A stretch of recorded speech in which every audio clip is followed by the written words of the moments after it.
Hello दोस्तों, कैसे आप सब लोग। और पेंडुलम मीडिया में आपका स्वागत है। आज हम पढ़ेंगे डेली करंट अफेयर्स 23 जून 2020 के। तो फटाफट से इस सेशन को ज्वाइन कर लीजिए और हम बहुत ही इंपॉर्टेंट यहाँ पे न्यूज़ पढ़ने वाले हैं। तो चलिए हम लोग शुरुआत करते हैं सेशन की।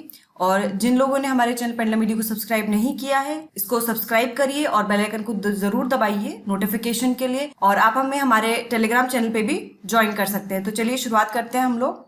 पहली न्यूज है, प्रधानमंत्री गरीब कल्याण पैकेज के तहत घोषित बीमा योजना को 30 सितंबर तक बढ़ाया गया है। पहले इस योजना की अवधि 30 जून 2020 को समाप्त होने वाली थी, लेकिन अब इसको बढ़ाकर 30 सितंबर 2020 कर दिया गया है। यह योजना लगभग 22 लाख सार्वजनिक स्वास्थ्य सेवा प्रदाताओं को 50 लाख रुपए का बीमा कवर प्रदान करती है। इस योजना के लाभार्थियों में सामुदायिक स्वास्थ्य कार्यकर्ता शामिल हैं, जिन्हें कोविड-19 रोगियों के सीधे संपर्क और देखभाल में रहना पड़ता है। अतः जिन्हें इससे प्रभावित होने का खतरा अधिक है, तो उनको इस चीज का लाभ मिलेगा, जिसमें 50 लाख रुपए का जो बीमा है वो कवर प्रदान किया जाएगा। इस योजना को स्वास्थ्य और परिवार कल्याण मंत्रालय द्वारा संचालित राष्ट्रीय आपदा प्रतिक्रिया कोष के माध्यम से वित्त पोषित किया गया है।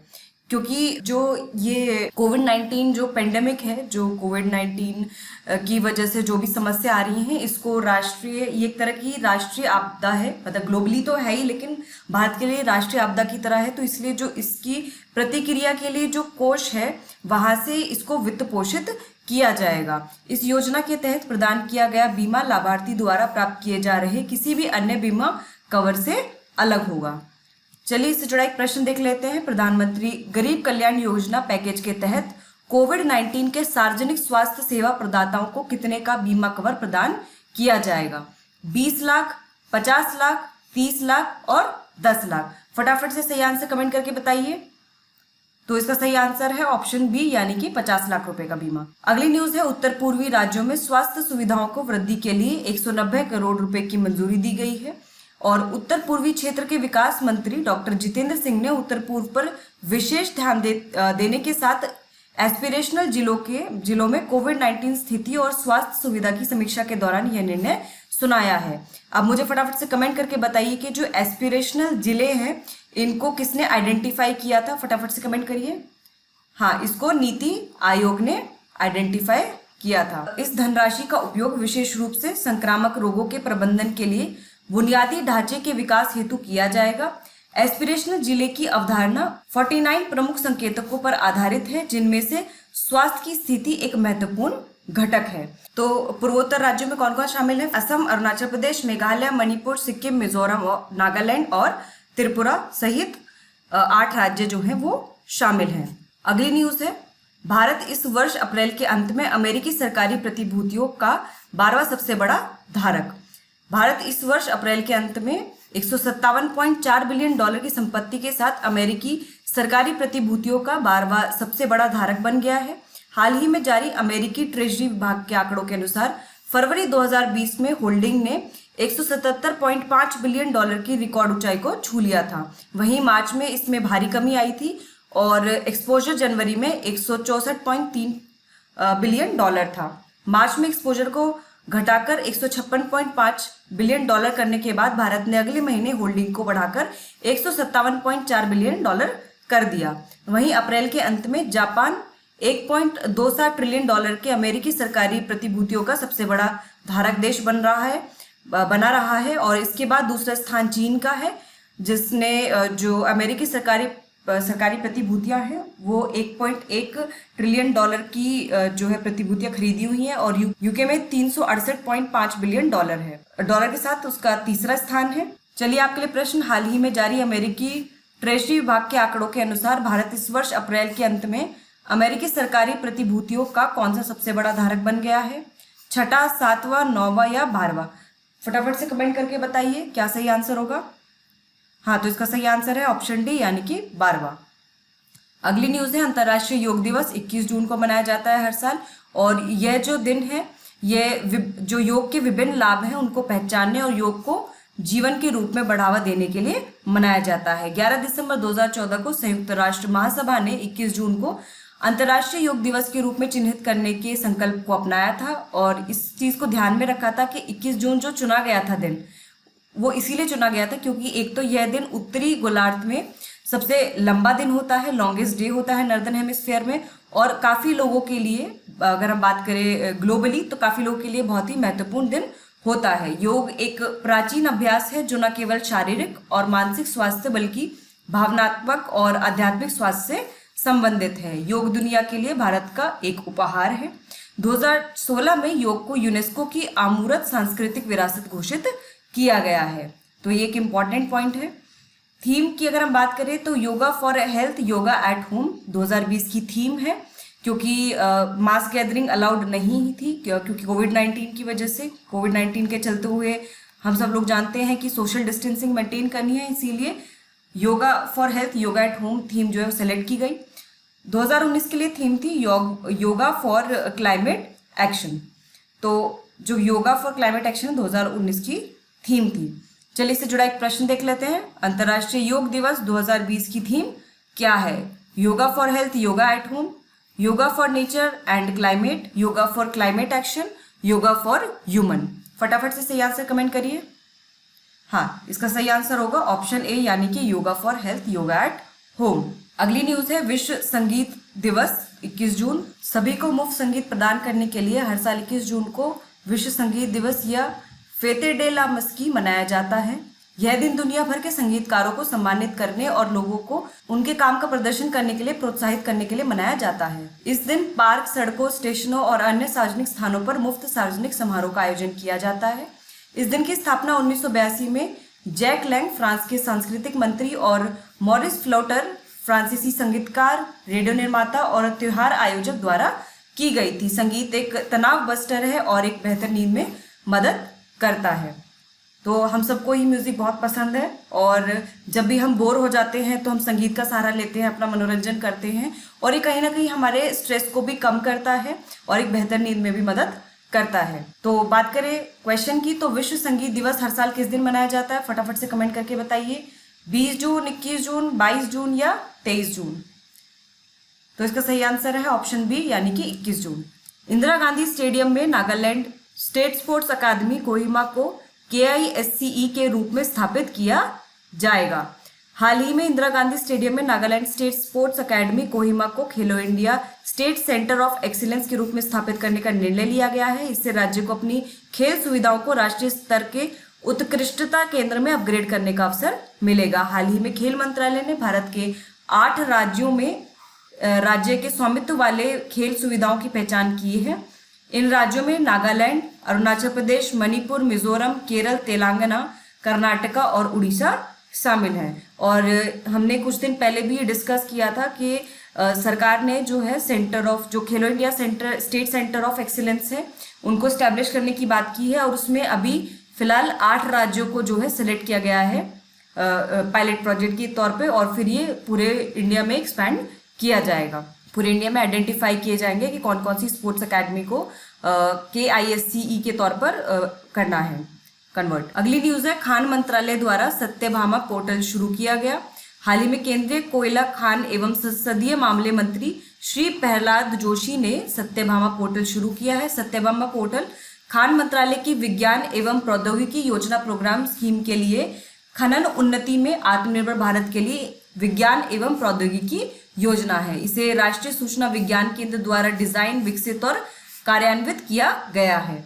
ये जो पोर्टल है, इस पे परियोजनाओं की निगरानी एवं फंडों व अनुदान के उपाय के साथ साथ परियोजना प्रस्तावों की ऑनलाइन प्रस्तुति में सहायक है, और शोधकर्ता पोर्टल में इलेक्ट्रॉनिक रूप में परियोजनाओं की प्रगति रिपोर्ट एवं अंतिम तकनीकी रिपोर्ट भी प्रस्तुत कर सकते हैं। पोर्टल पर एक यूजर मैनुअल भी उपलब्ध है, जहां परियोजनाएं प्रस्तावों की प्रस्तुति के लिए चरणबद्ध प्रक्रियाओं को रेखांकित किया गया है। यह पोर्टल नीति आयोग के NGO दर्पण पोर्टल से समेकित है। चलिए इससे जुड़ा एक प्रश्न देख लेते हैं। हाल ही में सत्यभामा पोर्टल किस मंत्रालय ने लॉन्च किया है? फटाफट से कमेंट करिए सही आंसर। खान मंत्रालय, रक्षा मंत्रालय, वित्त मंत्रालय या गृह मंत्रालय? तो इसका सही उत्तर ऑप्शन है, यानी कि खान मंत्रालय।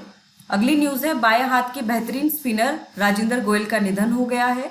श्री गोयल की आयु से संबंधित स्वास्थ्य समस्याओं के कारण मृत्यु हो गई है। अपने शानदार कैरियर के दौरान गोयल ने 750 प्रथम श्रेणी विकेट लिए, जिसमें रणजी ट्रॉफी में रिकॉर्ड 637 विकेट शामिल हैं। 2012 में गोयल को BCCI द्वारा लाइफ टाइम अचीवमेंट अवार्ड दिया गया था। पूर्व कप्तान सुनील गावस्कर ने अपनी दूसरी पुस्तक आइडल्स शीर्षक में एक अध्याय राजेंद्र गोयल को समर्पित किया है। तो हो सकता है कि ये जो बुक है इसके बारे में पूछ लिया जा सके आपसे, क्योंकि बुक्स एंड ऑथर से क्वेश्चन आते हैं। तो ये जो आइडल्स बुक है ये किसके द्वारा लिखी गई है? ये पूर्व कप्तान सुनील गावस्कर के द्वारा लिखी गई है। चलिए इससे जुड़ा एक प्रश्न देखते हैं। हाल ही में राजेंद्र गोयल का निधन हो गया, वे किस खेल से संबंधित थे? फटाफट से कमेंट करिए सही आंसर। क्रिकेट, हॉकी, फुटबॉल या कुश्ती? हाँ, तो सही आंसर है ऑप्शन है क्रिकेट। अगली न्यूज है, बच्चों के खिलाफ हिंसा की ग्लोबल स्टेटस रिपोर्ट 2020 जारी की गई है। यह रिपोर्ट विश्व स्वास्थ्य संगठन, यूनिसेफ, यूनेस्को, बच्चों और हिंसा के खिलाफ संयुक्त राष्ट्र महासचिव के विशेष प्रतिनिधि द्वारा शुरू की गई है। अपनी तरह की इस पहली रिपोर्ट में कहा गया है कि 1 अरब बच्चे यानी कि दुनिया के आधे बच्चे हर साल हिंसा का अनुभव करते हैं क्योंकि देश उनकी रक्षा करने में विफल रहते हैं। दुनिया के आधे बच्चे हर साल शारीरिक, यौन और मनोवैज्ञानिक हिंसा, चोटों और मृत्यु से प्रभावित होते हैं क्योंकि देश उन्हें बचाने के लिए स्थापित रणनीतियों का पालन करने में विफल रहे हैं। इस वर्ष कोविड-19 के कारण चलते हुए लॉकडाउन की वजह से अधिकांश बच्चे शोषणकर्ता के साथ रहने के लिए बाध्य थे। धीरे धीरे स्कूल खुलने के साथ वे बेहतर महसूस कर रहे हैं। बच्चों के खिलाफ हिंसा को रोकने और जवाब देने के लिए 155 देशों ने एक साथ मिलकर इंस्पायर नाम से 7 रणनीतियां तैयार की हैं। तो जो अब्यूज होता है, चाइल्ड अब्यूज होता है, चाहे वो सेक्सुअल हो, चाहे वो इमोशनल हो, चाहे वो फिजिकल हो, वो सारे ही जो बच्चों के साथ होते हैं, तो उनके खिलाफ सरकार ने जो 155 देश हैं उन्होंने एक रणनीति तैयार की है जिसको इंस्पायर फ्रेमवर्क कहा गया है। और जैसा कि हम लोग भी जानते हैं कि कितने केसेस सुनने को मिलते हैं चाइल्ड अब्यूज के, तो जो चाइल्ड अब्यूज है उसको रोकने की ज़रूरत है, लोगों में अवेयरनेस क्रिएट करने की ज़रूरत है। और जितने भी स्टेक होल्डर्स हैं, चाहे वो पेरेंट्स हों, चाहे वो टीचर्स हों, मतलब हर लेवल पे ये रिस्पॉन्सिबिलिटी है लोगों की कि जो चाइल्ड है, जो चिल्ड्रन है वो वल्नरेबल होते हैं, उनको प्रोटेक्ट किया जाए और उनकी देखभाल की जाए, उनकी ग्रोथ में जो है उनकी ग्रोथ को प्रमोट किया जाए और उनके खिलाफ हो रही जितनी भी हिंसा है उनको रोका जाए। चलिए इससे जुड़ा एक प्रश्न देख लेते हैं। हाल ही में बच्चों के खिलाफ हिंसा की ग्लोबल स्टेटस रिपोर्ट किस संस्था ने जारी की है? फटाफट से कमेंट करिए।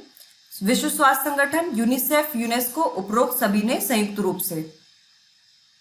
तो इसका सही आंसर है ऑप्शन डी, यानी कि उपरोक्त सभी, यानी कि विश्व स्वास्थ्य संगठन, यूनिसेफ, यूनेस्को सबने संयुक्त रूप से इस रिपोर्ट को जारी किया है। अगली न्यूज है, उर्जित पटेल को national institute of public finance and policy का अध्यक्ष नियुक्त किया गया है। पटेल NIPFP के पूर्व अध्यक्ष विजय लक्ष्मण केलकर का स्थान लेंगे। उनका कार्यकाल 4 साल का होगा। यानी कि उर्जित पटेल, जिनको NIPFP का अध्यक्ष नियुक्त किया गया है, उनका कार्यकाल 4 साल का होगा। उर्जित पटेल ने अपने कार्यकाल में 9 महीने शेष होने के बावजूद 2018 में RBI गवर्नर के पद से इस्तीफा दे दिया था। National institute of public finance and policy की बात करें तो NIPFP को वित्त मंत्रालय, योजना आयोग और कुछ राज्य सरकारों और शिक्षाविदों द्वारा एक स्वायत्त अनुसंधान संगठन के रूप में स्थापित किया गया था। इस संगठन को 1976 में स्थापित किया गया था। इसका मुख्यालय नई दिल्ली में स्थित है। तो आप मुझे फटाफट से कमेंट करके बताइए कि जो करंट RBI गवर्नर है वो कौन है? फटाफट से कमेंट कीजिए, करंट RBI गवर्नर कौन है? हाँ, तो सही आंसर है Shaktikanta Das, present RBI governor है। चलिए इससे जुड़ा एक प्रश्न देख लेते हैं। हाल ही में national institute of public finance and policy का नया अध्यक्ष किसे नियुक्त किया गया है? ऑप्शंस हैं उर्जित पटेल, S श्रीनिवासन, गणेश चंद्र, शशिकांत राव। तो इसका सही उत्तर होगा ऑप्शन है, यानी कि उर्जित पटेल। अगली न्यूज है, हेट्रो ने कोविड-19 के मरीजों के लिए कोवी4 नाम की दवा लॉन्च की है। कोवी4 100 मिलीग्राम की शीशी है जो इंजेक्शन के रूप में उपलब्ध होगी। हेट्रो को देश में कोविड-19 के रोगियों के उपचार के लिए गिलियड के रेमडेसिविर के सामान्य संस्करण के निर्माण और बिक्री के लिए drug controller general of India की मंजूरी मिल गई है। कोवी4 रेमडेसिविर का जेनेरिक संस्करण है और इसे हैदराबाद में कंपनी की सुविधा के आधार पर निर्मित किया जा रहा है। तो जैसे ये ड्रग हो गया, एक कोवीफिर हो गया, और देन नेक्स्ट आपका रेमडेसिविर हो गया, हाइड्रोक्सी क्लोरोक्विन हो गया, हाइड्रोक्सी क्लोरोक्विन, डेक्सामेथेसोन, यूमीफेनोविर, ये जितने भी ड्रग्स हैं ये काफ़ी चर्चा में रहे हैं कोविड-19 के दौरान, तो हो सकता है इनसे प्रश्न पूछ लिया जाए, तो आप इनको ज़रूर पढ़िए, एक बार ज़रूर इनको देखिए कि ये ड्रग किस किस चीज़ के लिए यूज़ किए जाते हैं। चलिए इससे जुड़ा एक प्रश्न देख लेते हैं, इनमें से कौन सा कथन सही है। हाल ही में दवा निर्माता कंपनी हेट्रो ने कोविड-19 के मरीजों के लिए कोवी4 नाम की दवा लॉन्च की है। कोवी4 रेमडेसिविर का जेनेरिक संस्करण है, तो बताइए कौन सा कथन इनमें से सही है। केवल एक, केवल दो, एक और दो, दोनों, कोई भी नहीं। हाँ, तो इसका सही उत्तर है ऑप्शन सी, यानी कि एक और दो, दोनों। अगली न्यूज है, चीन ने पूरी गलवान घाटी पर दावा किया है। हाल ही में चीन ने पूरी गलवान घाटी पर दावा किया है। इसमें ऐसे क्षेत्र शामिल हैं जो वर्तमान में वास्तविक नियंत्रण रेखा LAC के भारत की तरफ हैं। इस क्षेत्र में चीन के पहले से ज्ञात क्षेत्रीय दावों के विस्तार के रूप में देखा जा रहा है, और चीनी विदेश मंत्रालय ने कहा है कि भारत ने गलवान घाटी क्षेत्र में एक तरफा तरीके से सड़कों, पुलों और अन्य सुविधाओं का निर्माण किया है। इस क्षेत्र में LAC के लिए चीन का एक नया दावा कर रहा है, जिसके लिए उस इलाके में 15 जून को दोनों देशों की सेनाओं के मध्य हिंसक झड़प हुई थी। यह 1967 के बाद से सीमा पर हुई सबसे भीषण हिंसा थी, जिसमें 20 भारतीय सैनिक शहीद हो गए थे। यहाँ पर आप लोकेशन देख सकते हैं गलवान वैली की। तो मेजर जो है इसमें 3 पॉइंट हैं जिन पर जो भारत और चीन के मध्य जो बॉर्डर डिस्प्यूट है उसमें एक गलवान वैली शामिल है, एक उसमें हॉट स्प्रिंग्स का एरिया है, हॉट स्प्रिंग्स का एक रीजन है वो शामिल है, और पैंगोंग लेक का जो रीजन है वो भी शामिल है। तो इस वाली न्यूज़ को आप अच्छे से पढ़िए, क्योंकि जो इंडिया एंड इट्स नेबरहुड से रिलेटेड जो भी क्वेश्चंस आते हैं वो इसी पर बेस्ड होते हैं ज़्यादातर, बॉर्डर डिस्प्यूट या फिर water dispute, inter state water dispute, river dispute पर बेस्ड होते हैं। चलिए इससे जुड़ी एक न्यूज क्वेश्चन देख लेते हैं। इससे जुड़ा एक, वास्तविक नियंत्रण रेखा किन दो देशों के मध्य स्थित है। भारत पाकिस्तान, भारत चीन, भारत बांग्लादेश या भारत नेपाल। फटाफट से कमेंट करके बताइए कि वास्तविक नियंत्रण रेखा यानी लाइन ऑफ एक्चुअल कंट्रोल किन दो देशों के मध्य है। हाँ, तो इसका सही उत्तर है भारत और चीन। तो फटाफट से कमेंट करके ये भी बताइए कि LOC किस किस के बीच में शामिल है, कौन सी दो कंट्रीज के बीच में शामिल है, दो देशों के बीच में। बिल्कुल सही आंसर है इंडिया और POK, पाकिस्तान ऑक्युपाइड कश्मीर के मध्य जो है LOC स्थित है। तो दोस्तों हमने यहाँ पे डेली करंट अफेयर्स 23 जून के कवर कर लिए हैं, साथ ही हमने उससे जुड़े प्रश्न भी देख लिए हैं। आप नीचे डिस्क्रिप्शन में जाके जो लिंक है वहां पर विजिट करिए, आप ये विस्तार से पढ़िए डेली करंट अफेयर्स, और PDF भी डाउनलोड कर सकते हैं। ये करंट अफेयर्स इंग्लिश में भी अवेलेबल है, आप उसको भी पढ़ सकते हैं, क्विज अटेम्प्ट कर सकते हैं, और इसी तरह डेली करंट अफेयर्स को फॉलो करते रहिए और हमारे साथ जुड़े रहिए। इस वीडियो को लाइक करिए, शेयर करिए, और कोई भी समस्या है, कोई भी डाउट है करंट अफेयर्स से रिलेटेड तो उसको ज़रूर पूछिए, कमेंट बॉक्स में मेंशन करिए। हम पूरी कोशिश करेंगे कि आपका जो डाउट है वो क्लियर हो, और यूं ही हमारे साथ जुड़े रहिए। All the best, thank you.